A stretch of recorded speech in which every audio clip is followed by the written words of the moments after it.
Swayam Rupa Kadamahyam Dadati Svapadantikam Ancha Kalpatarvesha Kripa Sindhuviva Chaparitana Bhavani Vishnavya Namaha. Jai Shri Krishna Chaitanya Prabhu Nityananda Shri Advaita Gadadhar Shivasani Gaura Bhaktavrinda. Hare Krishna Krishna Krishna Hare Hare, Hare Rama Rama Rama Hare Hare. Taip. Labas rytas. Taip. Labas rytas. Hare Krishna nusilenkimai žemiausi ir nuolankiausi. Na ir šiandien su džiaugsminga širdimi, šiandien jau senai beturėjome svečių mūsų džapos meditacijoje ir šiandien, iš kažkurių kosmoso platumų, ilgumų, Aleksandras mus palaimino atgailavimui, taip ir šlovinti didįjį Dievą. Na tai iš tokių palaiminimų galim suprasti, kad Aleksandras yra, geriausiu atveju Aišvarija Bhavoje. Jam labai imponuoja Dievo didybė. Ir nors jis nelabai dar matyt orientuojasi, kas yra Dievas, nes Kristų vadina Dievu. Kristus yra Dievo sūnus ir jis pats save taip pristato, bet, tikinčiajam konkrečia kažkuria Dievo apraiška viskas atleistina. Bet kuriuo atveju mes matome Bhagavatam labai išaukštintas gražias maldas Dievo tėvo ir Dievo motinos. Dievo tėvo. Taip. Tiesioginė to prasme. Tėvo, Dievo tėvo. Ir mama, kaip ją gražiai šlovina savo kūdikį. Kur susipina Dievo didybės nuotaika Bhava ir tėvystės, motinystės rūpesčio nuotaika Bhava. Ir tęsime. Om Namo Bhagavate Vasudevaya Sattvam Goradugrasanatmajannas Trahi Trastan Vritya Vitrasahasi Rupam Chedam Paurusham Dhyana Dishnayam Rupam Chedam Paurusham Dhyana Dishnayam Mad Pratyaksham Sadrisham Krishishtaha.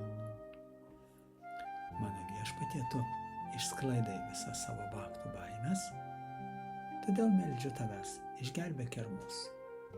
Apsaugok nuo siaubo, kur mums kelia nuožmusis kamsa. Į meditaciją pasinėrei jogai, rengia tave Višnu, aukščiausio Dievo asmens pavidalu. Padaryk šį pavidalą nematomu tiems, kurie žvelgia materialiomis akimis. Na taip. Vienas dalykas, taip, jogai. Aštanga jogos tobulumo viršūnė yra gauti paramatmos Kširodakšai Višnu. Daršana širdyje savo jogos tobulumas, apie ką čia šitoje maldoje ir minima. Apie baimės, kad baimės kyla iš dar užsilikusios pasaulietinės koncepcijos gyvenimo. Aš esu kūnas, nes su siela baimės sielos kontekste, sielos perspektyvoje baimės nebeturi prasmės. Jeigu aš amžinas pagal nutylėjimą, palaimingas ir pilnas žinojimo, šitoj vietoj baimiai, šitoj sąmoniai baimiai nei plyšelio nebelieka prasmukti. Tai vat, bet kai tave terorizuoja diktatoriai, agresoriai ar dar kokio plauko ar beplaukiai asūras, kaip tu bebūtum išmanantis sielos mokslą, vis tiek tokios aplinkybės agresyvios trikdo. Tai vat. Ir įdomu tai, kad čia Devakė, Krišnos mama, meldžia, kad šį pavidalą padaryti nematomu tiems, kurie žvelgia materialiomis akimis taip ar taip. Materialistui asūrai viešpats nematomas. Taip ar taip. Ir čia kalbama apie akis, bet net ir sakoma, iš Bhagavatam sužinome, kad taip, tuojaus mes ir pasižiūrėsim. Vakar turėjom labai gerą analitinę paskaitą, kad koks materialisto požiūris į Dievą, Dievo nėra ir mane domina tik tai šis pasaulis. Tai, ką aš galiu patirti savo juslėmis. Ką aš galiu paliesti, pamatyti, išgirsti, paragauti, užuosti. Tik tai tuo tikiu ir tai mane domina. Tai reiškia, demonas, iš kitos pusės asura. Kokia jo pagrindinė nuotaika ir motyvacija gyvenime? Aš Dievui nepaklusiu. Aš pats galiu būti savo Dievas ir gyvensiu pagal savo dėsnius, įsitikinimus ir vertybės. Taip, kitaip sakant, asura, ateistas, kur kas aukščiau už grubų materialistą, nes jisai pripažįsta Dievo egzistenciją, bet nepripažįsta jo viršenybės. O majavadis, dar viena kategorija, impersonalistai, Dievo nuasmenintojai. Kad, jie pripažįsta, kad absoliuti tiesa egzistuoja, bet aukščiausiai savo formui jinai yra besmenė. Šventoji dvasia, sakykime taip, brahmanas, brahmadžioti. Ir asmeninės Dievo formos nesiskaito aukščiausia galutinė realybė. Kitaip sakant, jeigu Dievas apsireiškia asmeniniai formai šiame materialiam pasauliu, tai jisai jau pavaldus kaip karmai, taip ir gūnai. Jeigu jau patekai į šį maha kūrinyje, mol net ir pats Dievas neišvengia jos įtakos, kas nėra tiesa. O vaišnavai, tarp šitų 4 kategorijų remiasi Bhakti Šastra, šventraščių vedomis, kur pasakyta, kad absoliuti tiesa tai yra aukščiausias Dievo asmuo. O Brahmanas Paramatma yra jo aspektai, yra tos absoliučios tiesos aspektai ir viešpats savo asmeniniai formai yra amžinas ir aukščiausiai formai išraiška.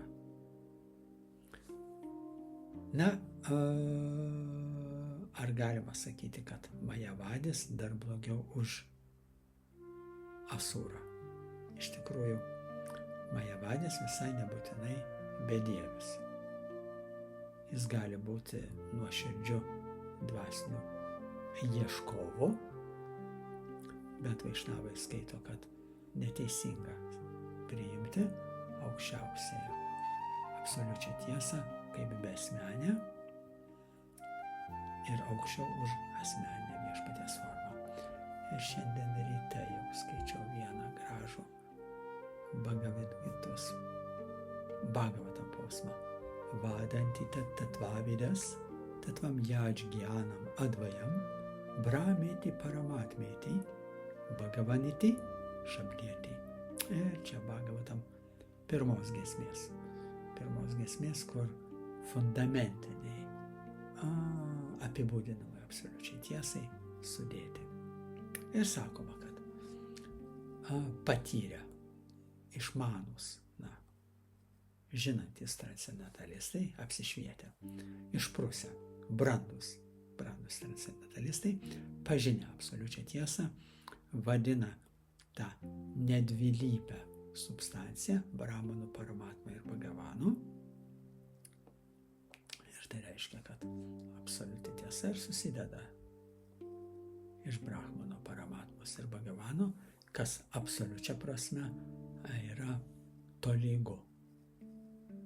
Na, o komentare šiandieniniam posmui Acharya Bhaktivedanta Swami Prabhupada ir pabrėžia žodžius dhyana dishnyam. Dhyana, meditacija dishnyam, nes jogai medituoja viešpaties Višnu pavidalą, dhyana vastyta, tad kateina manasa pašinti jam jogina. Kad devaki meldė viešpaties apsireiškusio Višnu pavidalu paslėpti šį pavidalą, viešpaties pavidalą, nes jį kaip motina, jinai troško matyti viešpatį paprastu vaiku, tokiu, kokiu galima gerėtis, žvelgiant įprastomis pasaulietinėmis materialiomis akimis. Kitaip sakant, jos vatsalė bhava arba motiniški jausmai vyravo virš Aishvarijos bhavos.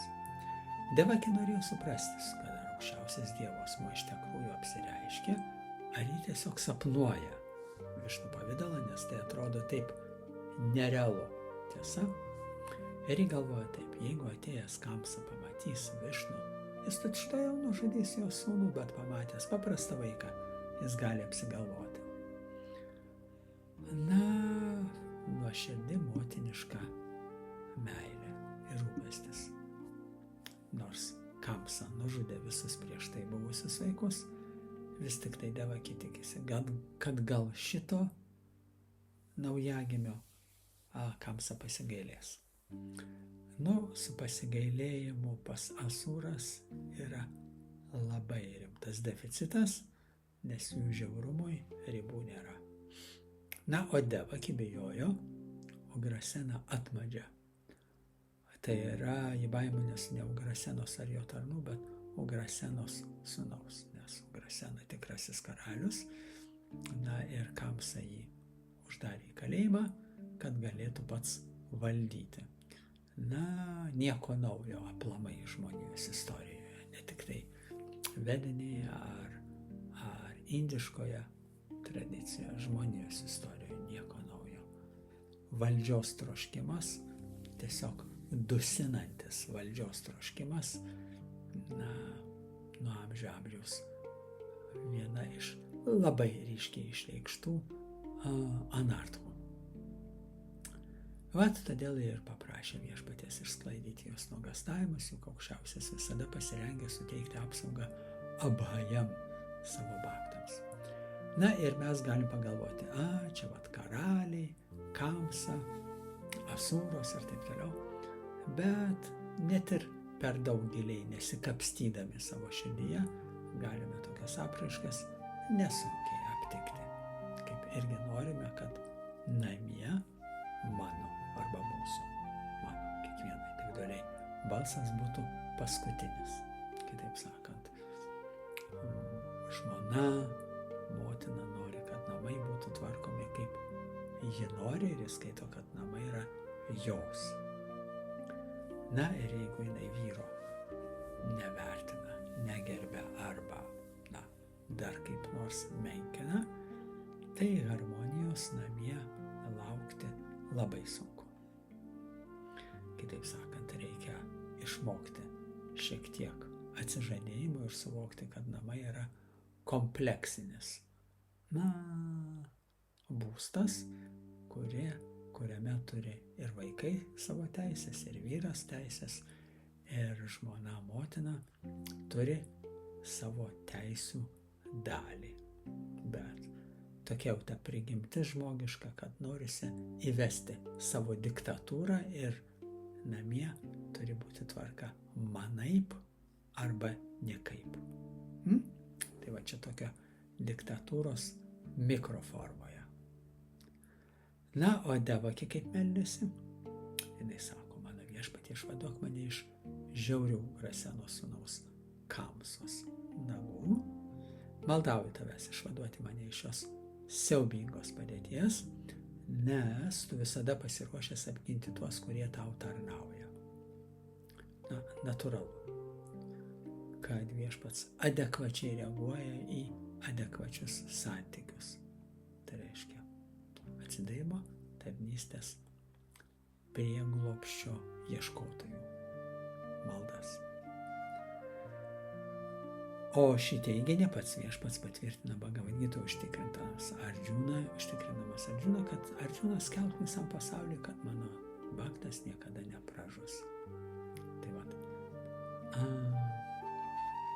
Labai įdomu, kad Krišna,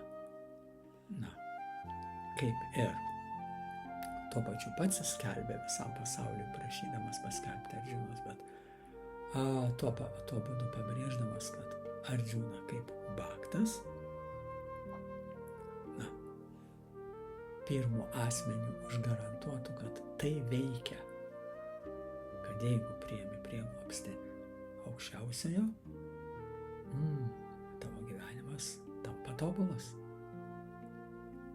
Ir ne tik, kad nepražus, bet visada liks laimėtojo padėtyje ir niekada nenukentės. Tai vat, tada, aišku, kiltų klausimas, tai kodėl pandavams, tame tarpe ir Arjunai, jų daliai išpuolė tiek daug sunkumų. Na, dėl to, kad tai nesiskaito pražuvimu, kad jeigu tavo gyvenime išpuola išbandymai, tai yra priemonė tave priartinti prie absoliuto, prie Bhagavano, prie atsidavimo jam, prie tarnystės jam, prie jo autoriteto pripažinimo. Nes matome, kaip net ir šastruose įvardijamos įvairios kategorijos gyvų būtybių, kurios vienos nepripažįsta Dievo egzistencijos visai, kvailai deklaruoja jo neegzistenciją. Kiti pripažįsta, bet nepripažįsta Bhagavano egzistenciją, bet nepripažįsta jo viršenybės. Kiti pripažįsta Bhagavaną, bet skaito, kad jo asmeninė forma, įasmeninta forma yra žemesnė už jo neišreikštąją Brahmano formą. Tai įvairių keistų, ne keistų, klaidingų, nepilnavertiškų dalinių įsitikinimų šiam pasaulyje, kas link absoliuto, egzistuoja, arba bhaktui tai bado akis, tokios miskoncepcijos. Dėl to Krišna Arjunai sako, Arjuna, tu mano bhaktas, tu man atsidavei, ir tu matai, kad viskas krypsta tavo labui, gali pasidalyti savo patirtimi atsidavimo tarnystės su visu pasauliu, kad priėmus Krišnos prieglobstį gyvenimas, tobulas. Ir ne tai, kad tobulas taps, bet ar tampa iškart jau tobulas. Na ir Devakė, melsdama viešpaties ją išgelbėti, išreiškė savo motinišką meilę. Vatsalija rasa. Vatsalija baba. Žinau, jinai sako Krišnai, kad paprastai tik didieji išminčiai medituodami regi šį transcendentinį pavidalą ir vis dėlto jaučiu baimę. Nes Kamsa, mano pusbrolis, brolis, pusbrolis, vediniai tradicijai net ir broliu vadinamas pusbrolis, sužinojęs apie tavo pasirodymą, gali tučtuojau tau pakenkti. Tai va, labai motiniška malda, nes jeigu tu vaikas, jeigu tu mažytis, o tas didžiulis, agresyvus, piktas Kamsa be abejo norės tau pakenkti. Tau kūdikiui bejėgiui. Todėl prašau tavęs, nors trumpam tapk nematomas mūsų materialioms akims. Na, jinai kaip įsivaizduoja, kaip gali, taip ieško išeities iš pavojingos padėties. Tai vat, vietoj to, kad ji norėtų džiaugtis kūdikio gimimu, bet netolima praeitis ją gąsdina, žinant, kad Kamsa nepasigailėjo nė vieno iš jos vaikų. Tai va. Na, ir kitaip sakant, ji prašė viešpaties įgauti paprasto kūdikio išvaizdą, bijau savo brolio Kamsos, tik dėl tavęs. O mano viešpatie Madhusudana, turbūt Kamsai jau pranešta apie tavo gimimą, todėl prašau, paslėpk savo dievišką pavidalą, 4 rankose laikanti 4 Višnų simbolius, kriauklę, diską, vėzdą ir lotoso žiedą, nes jinai žino, kaip asuros, demonai, nekenčia Dievo, laikydami savo konkurentų. Na, čia toksai kšatriškas požiūris. Ir dėl to jį meldžiasi palankos viešpatie po apreikštojo kosmoso sunaikinimo. Taip, tu sutalpini savo pilve, tai reiškia Mahavišnu, jau jinai kalba apie Mahavišnu. Sutalpini savo pilve visą visatą ir vis dėlto vien savo malonę tu pasireiškiai mano iššiose. Negaliu tuo atsistebėti, nes tu elgiesi tarsi paprastas žmogus tik tam, kad pamalonintum savo baktą. Tai va, jinai labai moteriškai meldžiasi, sakydama, kad tu iš mano pilvo apsireiškiai, nors tavo pilve visa visata. Na ir ne šiaip pilve visa visata, tavo pilve visos visatos, visa pasaulietinė, visa materiali kūrinyje tavo pilve. Tai vat ją, dėl to jai, kaip labai adekvačiai, išmintingai, atsidavusiai, doringai, baktiškai moteriai labai, ją žavi ir ją stebina mažiausiai. Dėl to ir sako, negaliu atsistebėti, kad tu gali apsireikšti ir kaip paprastas žmogus. Tai va, iš vienos pusės jinai sako, tu keturankis viešpats Višnu pas mane gimei, bet iš kitos pusės tu elgiesi ar gali elgtis kaip paprastas žmogus, kalbėtis, džiaugtis, džiuginti savo tėvus, draugus, kaimynus, artimuosius, mylimasias ir panašiai. Kitaip sakant, viešpats patenkina savo baktus virš pilnai. Taip, galima būtų sakyti pilnai, bet jisai viršyje jų lūkesčius ir patirtis. Tai va. Dėl to Devaki taip bijojo Kamsos, kad negalėjo patikėti, jog šis pamatęs viešpatį Višnu nesugebės jo nužudyti. Kitaip sakant, praeita patirtis ją persekioja, nes Kamsa nužudė visus prieš tai buvusius kūdikius. Štai todėl motiniškos meilės ir skatinama jį meldė aukščiausią Dievo asmenį išnykti. Kitaip sakant, savo pačios nelabui, nes motinai pasakyti savo kūdikiui išnyk, atrodytų labai žiauru, tiesa, bet jinai ją košmaras, Kamsos elgesio košmaras persekioja tiek, kad jinai sutinka net ir su tuo netekti kūdikio, kad tik jis išgyventų. Mes paskui matysime Vasudeva ir išnešė Krišną į Vradžią, Gokulą, pas Nanda Maharadžą.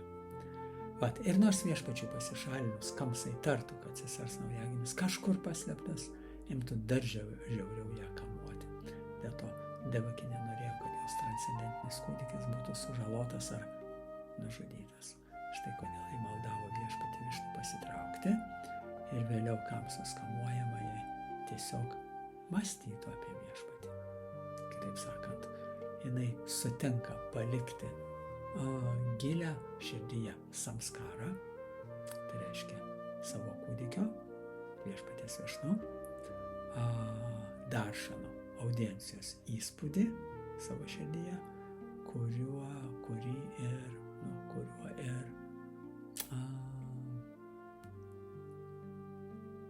džiaugtųsi arba mylėtų. Kaip sakoma, kad įvairios gyvosios būtybės rūpinasi savo naujagimiais įvairiai, kaip pavyzdžiui, Vedos irgi duoda pavyzdį vėžlio.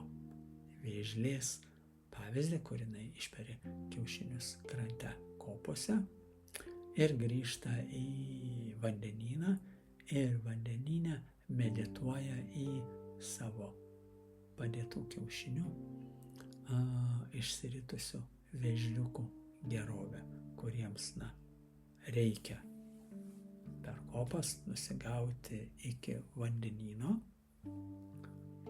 naujagimiams vėžliukams.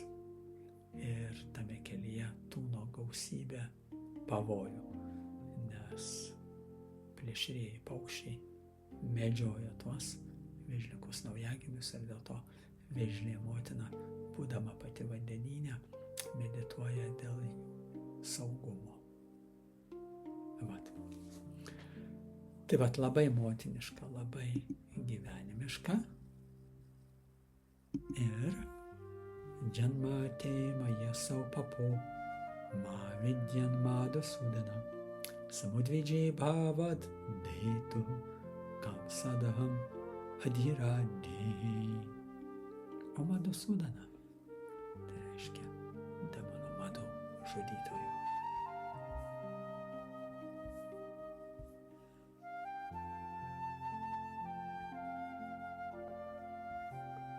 Dabar, kai tu pasirodai ir aš vis labiau jaudinuosi, bijodama Kamsos, todėl prašau, padaryk taip, kad šis nusidėjėlis nepajėgtų suprasti, jog tu gimei iš mano įsčių.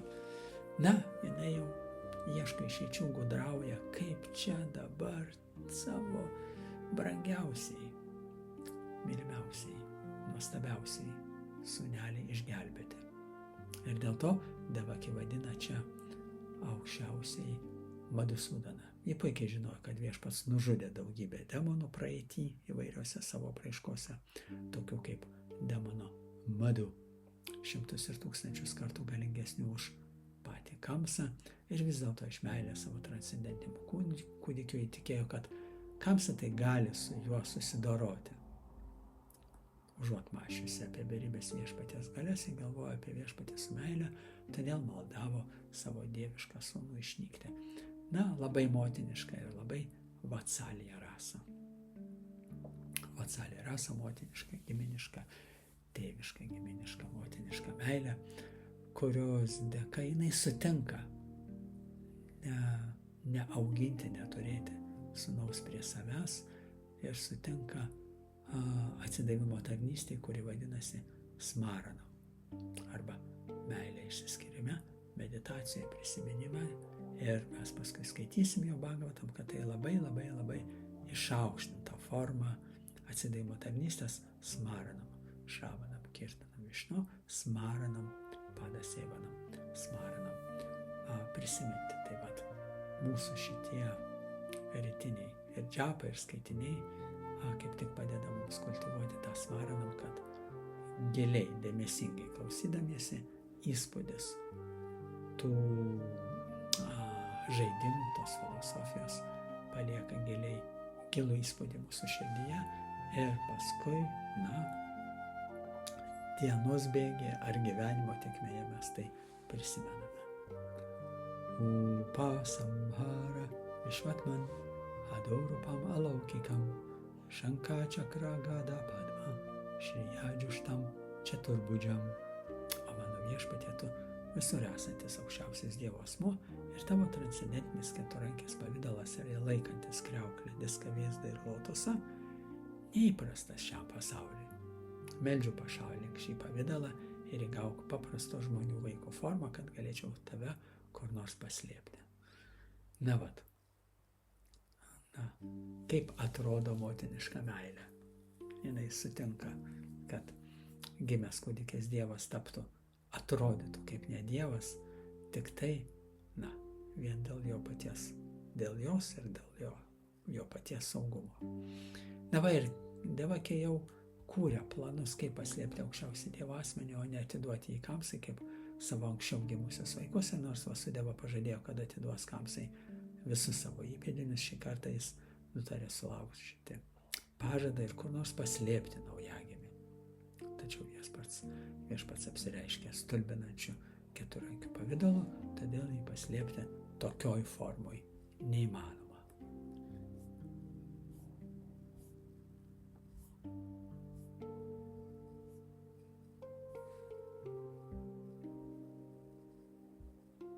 Vishvam yad etat svatanau nishanti yatava kasham purusha parobhavan vibharti soyam mama garba gobud ahonri lokasya vidambanam hitat.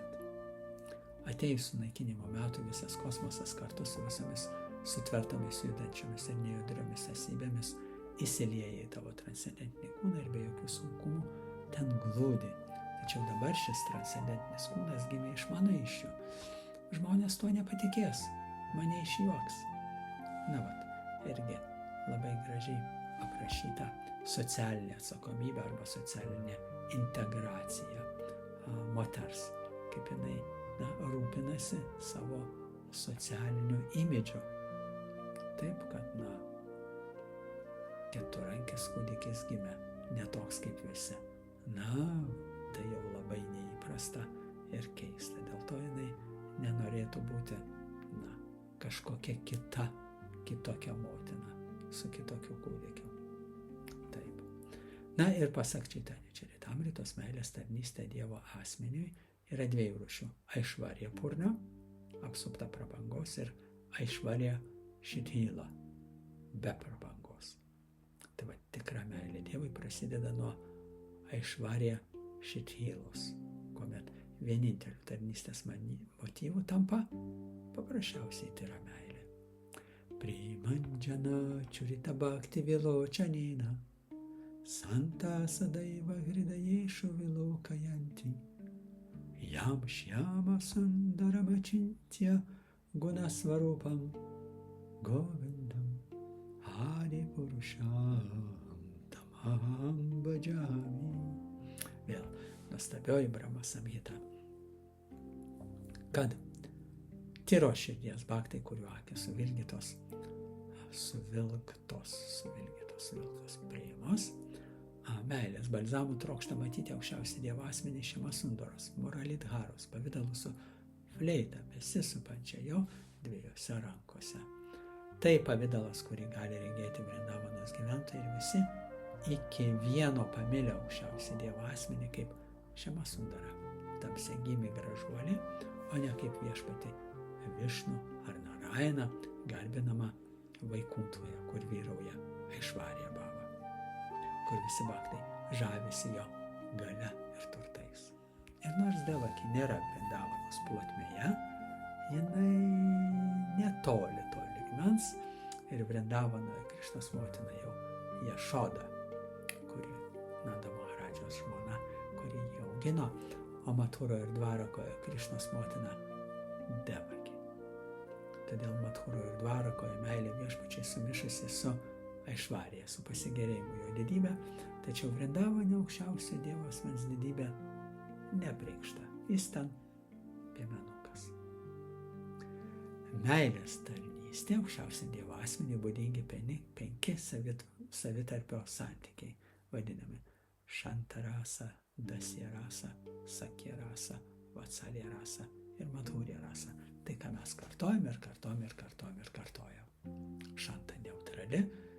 neutralus santykis su viešpačiu, dasija tarno, sakė draugiškas, vatsalė tėviškas, motiniškas ir madhurija meilės.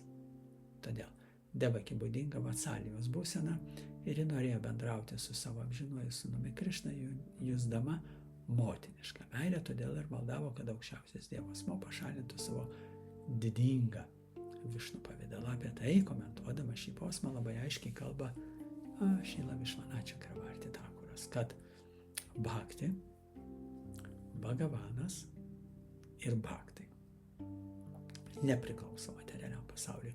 Ir tai patvirtina pats Krišna Bhagavad-gitai 14 skyriui 26 posme, sakydamas Mam čajo vyabhičarena bhakti yogena sevate sagunan samatitjaitan brahma bhujaya kalpate.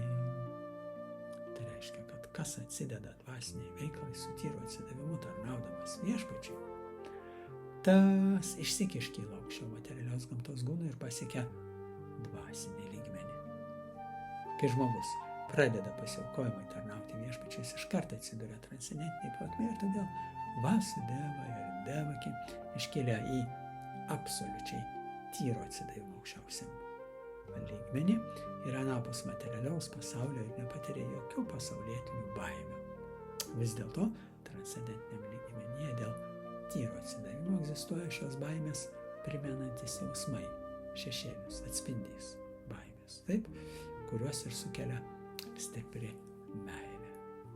Tai va, gali ir baimė tarnauti bhakti, baimė tarnauti meilės intensyvinimui.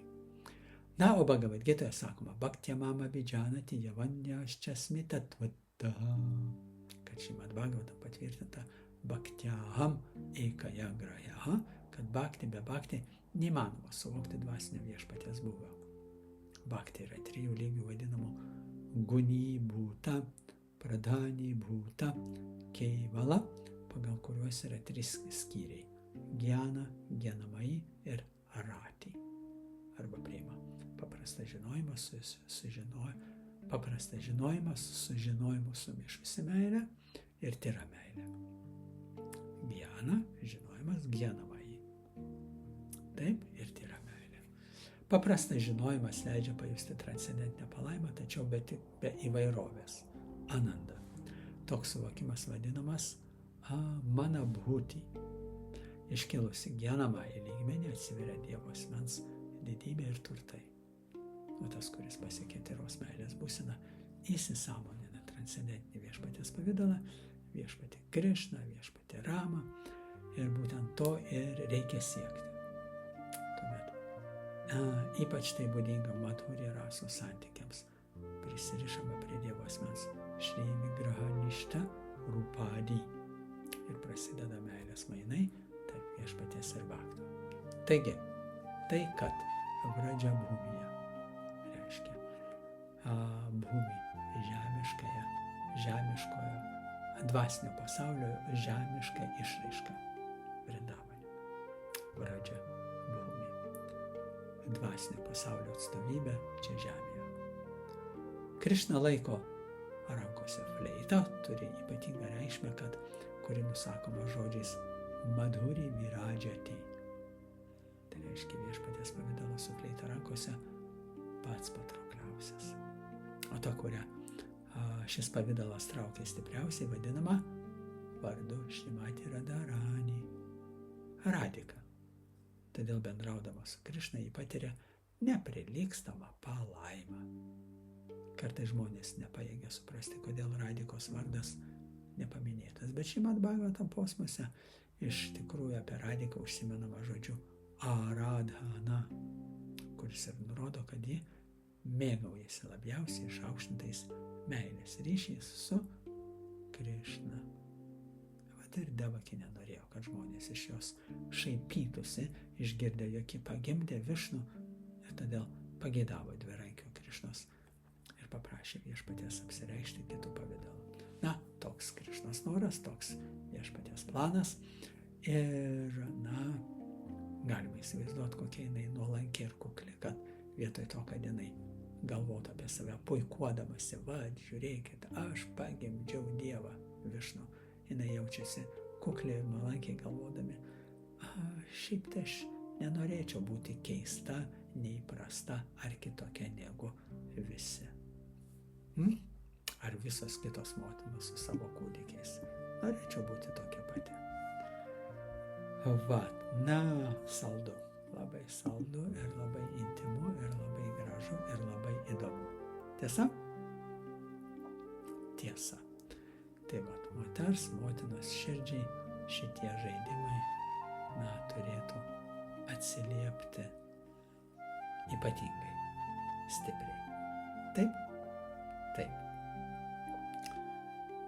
Ir gerai, ties šią vietą šiandien stabtelim ir iki rytojaus tęsinio, o šiandien neužmirškite Smaranam prisiminti vis kažkurias detalės, kurios jums įkrito į širdį, kurias, palietė jautrias jūsų vidinės stygeles. Čia pas mus, meniškai nusiteikę žmonės, muzikantai, jautrus subtiliems garsams ir subtilioms vibracijoms. Hare Krishna, Krishna Krishna, Hare Hare, Hare Rama, Rama Rama, Hare Hare. Iki rytojaus. Gražios dienos.